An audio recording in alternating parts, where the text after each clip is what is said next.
आज अपन लोग पढ़ने वाले हैं एंट्रोपी के बारे में।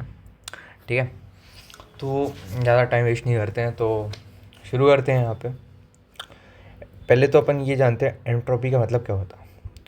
एंट्रोपी का मतलब होता है measurement in randomness and disorder.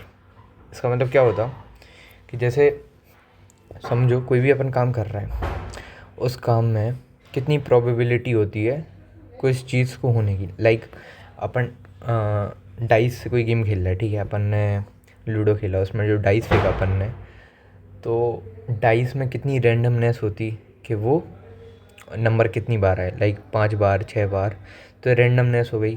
वो चीज़ रैंडम है, ठीक है, वो चीज़ कितनी बार हो सकती, तो ये उसकी रैंडमनेस हो गई। डिसऑर्डर मतलब अपन कोई एक ऑर्डर में काम करते, एक सीक्वेंस में काम करते, तो ऑर्डर हो गया, और जब अपन वो सीक्वेंस ब्रेक कर दें या अपन ऑर्डर को फॉलो नहीं करें तो डिसऑर्डर हो गया।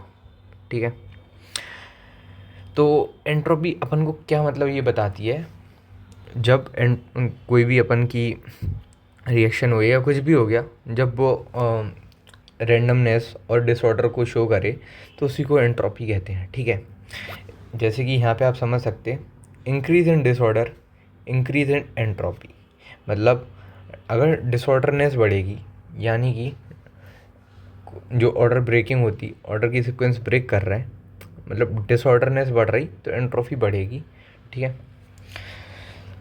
तो अपन पहले तो एक एग्जांपल पे आते हैं। जैसे अपन ने एक रूम है, ठीक है, अब अपन के पास 2 ग्लासेस हैं, ठीक है, यहाँ पे एक अपन ने रूम लिया, उसमें 2 ग्लासेस हैं।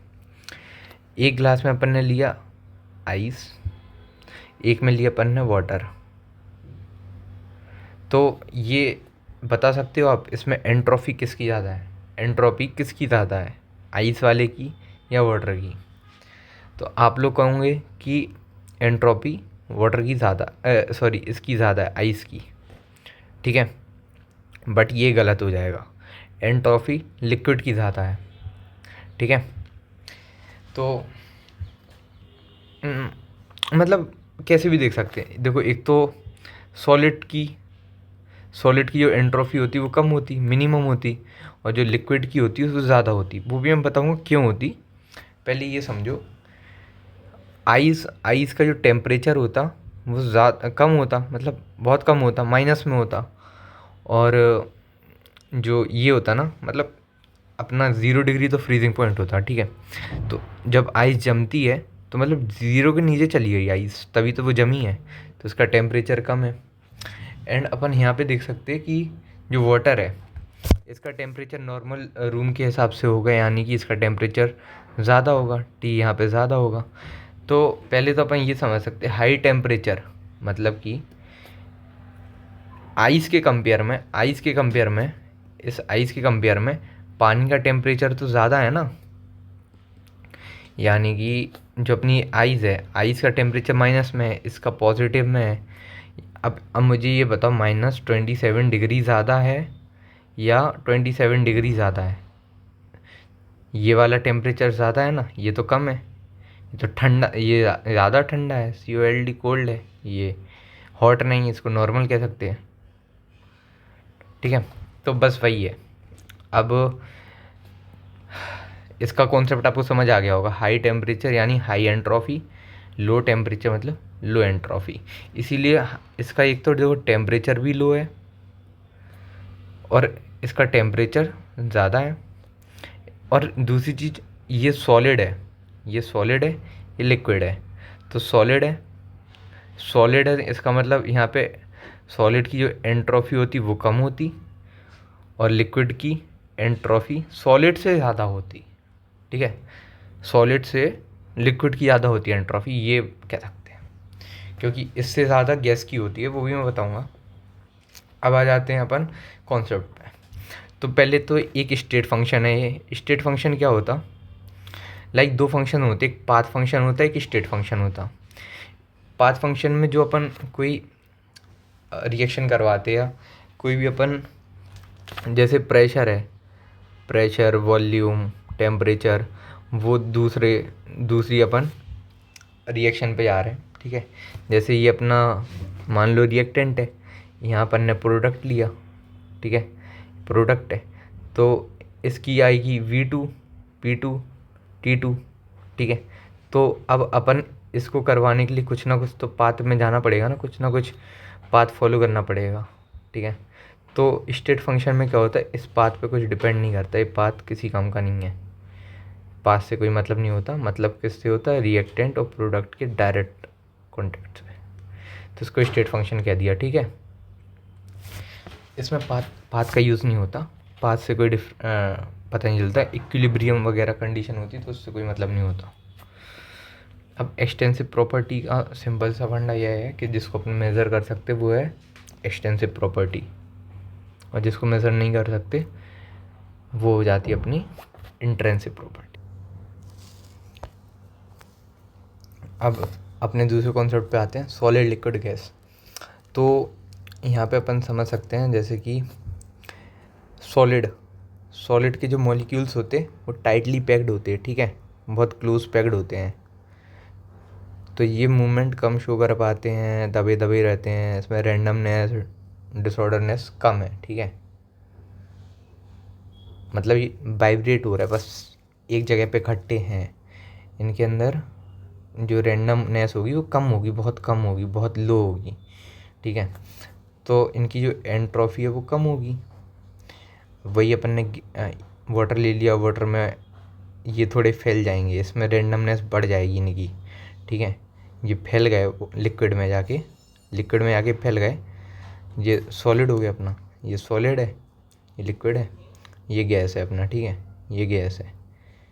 तो समझो सॉलिड में तो एंट्रोफी कम है क्योंकि इसमें रैंडमनेस कम है, डिसऑर्डरनेस कम है, लिक्विड में थोड़ी बढ़ गई, देखो बढ़ गया ना, दूर दूर हो गए, गैस में तो बहुत दूर हो गए, यानी कि इसमें रैंडमनेस बहुत बढ़ गई, इसमें डिसऑर्डरनेस बहुत बढ़ गई, कोई ऑर्डर फॉलो नहीं हो रहा, तो इसकी एंट्रोफी सबसे ज़्यादा होगी, इसकी एंट्रोफी आसपास होगी, इक्वल होगी, तो इसकी तो कांस्टेंट है, मतलब कांस्टेंट नहीं, बीच में है ये कह सकते हैं, ठीक है, इन दोनों के सॉलिड से लिक्विड की सॉलिड से ज़्यादा होती है और गैस से कम होती है। तो ये इसका पाथ ऐसे फॉलो करता है इस डायरेक्शन में, यहाँ पे मिनिमम डिसऑर्डरनेस होती है, मैक्सिमम डिसऑर्डरनेस होती, ठीक है, गैस के पास मैक्सिमम होगी। अब ये आ जाते हैं एंट्रोफी चेंज, जिसको अपन रिप्रेजेंट करते हैं डेल्टा एस से, ठीक है। इसका मतलब क्या है कि जब जैसे क्रिस्टल फॉर्म में होते, जैसे क्रिस्टल मतलब सॉलिड फॉर्म में होते, तो एंट्रोफी लो होती, मैंने वही समझाया, और गैस स्टेज में यानी कि यहाँ पे एंट्रोफी बहुत ज़्यादा है, दूर दूर हो गए पार्टिकल, रैंडमनेस बढ़ गई उनकी, ठीक है। अब जैसे एग्जांपल्स लेते हैं, कुछ बेस्ट एग्जांपल होते हैं एंट्रोफी जब पढ़ते हैं, तो ये जो 3 एग्जांपल होते हैं ये आते जाते रहते हैं, मतलब इन्हीं को मैक्सिमम टीचर्स पढ़ाते हैं, और क्योंकि ये एक तरीके से एक्सेप्शन वाले कह दो या फिर इम्पोर्टेंट कह दो, ठीक है, पेपर में इनसे क्वेश्चन बन जाते हैं। जैसे बॉइलिंग एग है, बॉइलिंग एग स्टार्टिंग में तो सेमी लिक्विड है, ठीक है, लिक्विड है, सेमी लिक्विड है।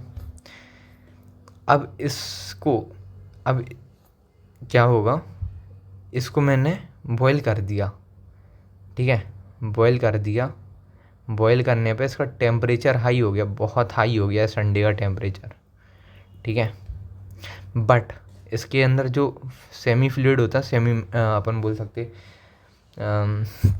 सेमी सॉलिड फ्लूइड होता, जो आधा सॉलिड होता आधा लिक्विड टाइप का होता, तो वो यहाँ पे क्या होगा, वो यहाँ पे सॉलिड हो जाएगा, ठीक है। अब वो सॉलिड हो गया, इसका मतलब यहाँ पे एंट्रोफी कम होनी चाहिए, है ना, अगर अपन सॉलिड से लिक्विड की तरफ जा रहा है तो लिक्विड की एंट्रोफी ज़्यादा होनी चाहिए लेकिन सॉलिड की कम होनी चाहिए, पर ये लिक्विड था, ये सॉलिड बन गया, अंडा पहले तो पानी पानी होता, फिर वो हो जाता ना सही, फिर वो सॉलिड हो जाता, अरे यार सिंपल सी चीज़ है यार। तो इसमें एंट्रोफी कम होनी चाहिए, बट नहीं होता ऐसा, यहाँ पे एंट्रोफी बढ़ जाती है, ठीक है, इसीलिए ये एग्जांपल्स को पढ़ते हैं, यहाँ पे एंट्रोफी इंक्रीज़ हो जाती है, याद रखना ये चीज़। अब इसके एक्सेप्शंस पे जाएं तो क्यों, क्योंकि इसका जो टेम्परेचर है, टेम्परेचर बहुत ज़्यादा है, ठीक है, और इसके जो मॉलिक्यूल्स थे पहले वो धीरे धीरे सॉलिड लिक्विड से सॉलिड में आए, धीरे धीरे धीरे, एकदम से नहीं, या पहले भी ऐसे नहीं थे, तो धीरे धीरे आए, तो जिसकी वजह से शायद इसमें एक्सेप्शन बन सकता है, जिसकी वजह से इसकी जो एंट्रोफी है वो बढ़ जाती है। ठीक है, अब स्ट्रेचिंग ऑफ रबड़, जब कोई रबड़ होती, अपन की रबड़ एक पास पास में है, ठीक है, कहते हैं ना अभी सॉलिड फॉर्म में है, इसको अपन ने तान दिया, ठीक है, इसको अपन ने तान दिया, अब तान दिया तो ये क्या हो गया, पतली पतली और लंबी हो गई, ठीक है, मोटे से पतली और लंबी हो गई। तो इसका मतलब इसके जो वो हैंगे मॉलिक्यूल्स वो फैल जाने चाहिए थे, इसमें एंट्रोपी इंक्रीज़ हो जानी चाहिए थी, बट यहाँ पे ऐसा नहीं होता, इसमें एंट्रोपी डिक्रीज़ हो जाती। ठीक है, इसीलिए इस एग्जांपल को पढ़ते अपन। अब इसका एक्सेप्शन ये हो सकता है कि ये पहले भी सॉलिड थी, बाद में भी सॉलिड है, पहले इसके मॉलिक्यूल फ्रीली मूव कर रहे थे, अपन ने क्या किया, इसको ताना, जब इसको ताना तो पहले फ्रीली मूव कर रहे थे, कैसे भी घूम रहे थे, किसी भी डायरेक्शन में थे इनके मॉलिक्यूल पार्टिकल्स, अब ये एक ही डायरेक्शन में फिक्स हो गए। ठीक है, अब एक ही डायरेक्शन में फिक्स हो गए, तो ये डायरेक्शन में फिक्स होने की वजह से इसमें ऑर्डरनेस इंक्रीज़ हो गई। ठीक है, इंक्रीज़ हो गई, तो जिसकी वजह से ऑर्डरनेस इंक्रीज़ होने की वजह से इसमें एंट्रोफी कम हो गई। आई इतनी समझ? मेरे ख्याल से तो आ गया होगा आप। और ये एक अपन ऑर्गेनिक केमिस्ट्री से उठाएं, तो ये एग्जांपल तो देखो उसका है स्टडी में दिमाग में रखने वाला, कि जो ग्रेफाइट होती है अपनी, वो उसकी एंट्रोफी ज़्यादा होती एज़ कम्पेयर टू डायमंड। ठीक है, तो मैं भी नहीं समझा पाऊँगा, ये तो ठीक है, साइंटिस्ट लोगों ने डिस्कवर किया इसका, तो समझो इसको। अब कैलकुलेशन ऑफ एंट्रोफी के बारे में बात करते हैं, जिसकी वजह से आपके क्वेश्चन सॉल्व होते हैं। ठीक है, नीट जेईई जिसमें भी आप क्वेश्चन सॉल्व करोगे वो सॉल्व कर सकते हो उसकी वजह से। तो डेल्टा एस तो आपकी एंट्रोफी हो गई, एंट्रोफी हो गया। एन क्या हो गया, एन यहाँ पे नंबर ऑफ मोल्स हो गए। ठीक है, मोल जो भी कह सकते हो। इसका मतलब CV का मतलब क्या हो गया, specific heat at constant volume. ठीक है, स्पेसिफिक हीट हो गया, specific heat at constant volume. ठीक है, CV का मतलब ln अपना लॉग फंक्शन होता। ठीक है, T2 क्या हो गया, ये फाइनल टेम्परेचर फाइनल। T1 क्या हो गया, टेम्परेचर इनिशियल। ये भी क्या है, नंबर ऑफ मोल्स। ये R क्या है, गैस कांस्टेंट। तो ये भी अपना लॉग फंक्शन है। ठीक है, V2 क्या है, V2 अपनी फाइनल वॉल्यूम है। V1 क्या है, वॉल्यूम इनिशियल। अब आप देखो, सबका तो मेरे को सीन सही समझ आ रहा, ठीक है, बट आप कभी पेपर में जब भी गैस कांस्टेंट की वैल्यू पुट करते हो, गैस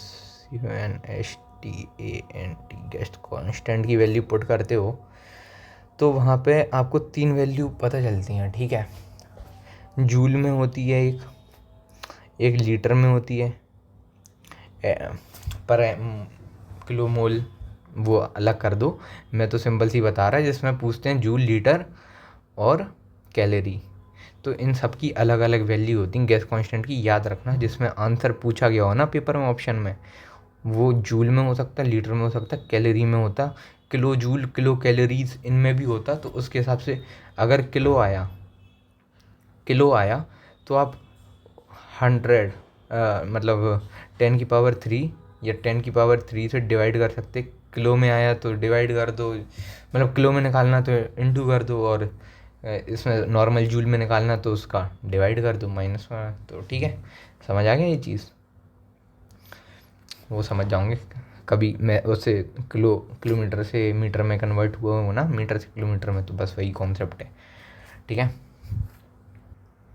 तो जूल में क्या होता, जूल में इसकी वैल्यू होती 8.314 जूल पर मोल केल्विन, ऐसी कुछ टेम्परेचर होता था, है ना। पर अपन को तो ये जे लीटर, जूल लीटर और केल्विन ये देखना, इसी को देख के आप पुट कर सकते वैल्यू। यहाँ पे आप 0.0821, ठीक है, इसकी ये होती, और कैलोरीज में 2, ठीक है। तो ये चीज़ पुट करनी पड़ती गैस कांस्टेंट में। अगर गैस कांस्टेंट गलत पुट किया तो आता हुआ आंसर भी गलत हो जाएगा, तो इसका ध्यान रखना। अब आ जाते हैं टोटल एंट्रोपी चेंज पे, जिसका सिंपल सा ये फंडा होता कि जो टोटल एंट्रोपी टोटल होती वो 0 से ज़्यादा होगी या बराबर होगी, 0 से कम नहीं हो सकती, कम नहीं हो सकती, ज़्यादा या बराबर हो सकती है। कम हो गई तो माइनस में जाएगी और माइनस में नहीं जा सकती, सीधी बात है, ठीक है। तो आई गेस यहाँ पे आप लोगों को समझ आ गया होगा एंट्रोपी का मतलब, और एंट्रोपी से कैसे क्वेश्चन बन सकते हैं वो भी मैं बता दूंगा। लेकिन उससे पहले आपको ये समझना पड़ेगा कि एंट्रोपी का जो क्वेश्चन होते हैं वो किन किन जगहों पे आ सकते हैं, ठीक है, किन किन जगहों पे वो पूछ सकते हैं। तो मेन तो एंट्रोपी का आपको फॉर्मूला मैंने ये बता ही दिया है, ये मेन एंट्रोपी का फॉर्मूला है जो मैंने बता दिया सबको कि क्या क्या है, रेट कांस्टेंट कैसे अपन को हर जगह अलग अलग पुट करना पड़ता है, लॉग फंक्शन अपन ये पता है ln को अपन लॉग में कन्वर्ट कर दे सकते हैं। तो अपन को 2.303 लॉग, और जो भी एक्स से लिख दे रहा है लॉग एक्स, तो यहाँ पे अपन का 1 2 3 जो भी होगा वो आ जाएगा। तो ऐसे ln को कन्वर्ट कर सकते हैं अपन, ठीक है। तो अपन ऐसे ही आंसर निकालेंगे आगे जाके, बट अभी के लिए इतना ही। और जो चीज़ ना आई हो समझ, वो आप अपने कमेंट कर सकते हो, वो उसको मैं क्लियर कर सकता हूँ, ठीक है। आज के लिए इतना ही दोस्तों, मिलते हैं अगली वीडियो में। Thank you, bye.